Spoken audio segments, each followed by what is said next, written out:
भद्रक जिलार विभिन्न जगह चोरीर प्रभाव बढ़ी चलछि।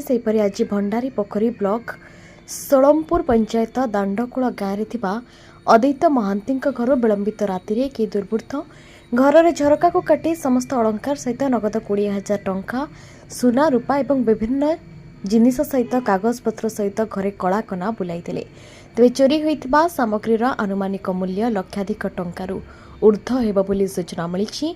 एनेकी भंडारी पोखरी थाना लिखित भाव में अभियोग होइछि।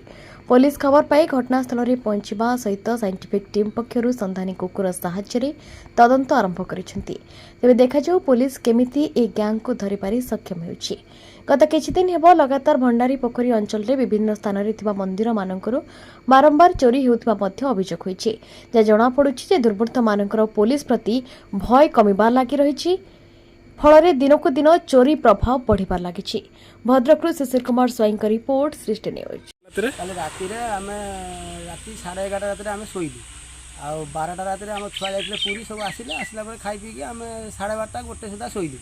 शोवा पर आम निद हो जाइए आमर घर झरका भांगी घर भितर पशि ता भर बाक्सरे आम 20,000 टଙ୍କା बिल चाष काली करज करके आनी आधे सुना थिला कानफुल 2 हल आउ मंगलसूत्र गोटे चेन गोटे मुदी 2टा आउ रूपा पाउजी हूँ 5 हल तादे थिला आउ झील पर्स रे थिला 800 टंका सी देइतला मु बेपार को जिम बोली सकाळे ताकू सबू काली बाक्स सहित आउ झील छुआंकर कागज पत्र आउ पट्टा पाउती इत्यादि सबू नहीं नई रे फकाड़ी सकाळु आम पब्लिक लोक जब देखला खोजिकी आम पाइलु देखला जिनस किसी ना खाली पदा कागज गुड़िक काली राति चोर पशिले जमी खड़ खड़ है मो निद भांगला मु उठिकी देखला बेलू जड़े छिड़ा मुझे कहनी किए से सी सब दांडिया मारिकी कबाट खोलिकी दांडिया मारिकी पलैला मुझे डाकिनी सी उठिकी देखला बेलू सी जाकि घर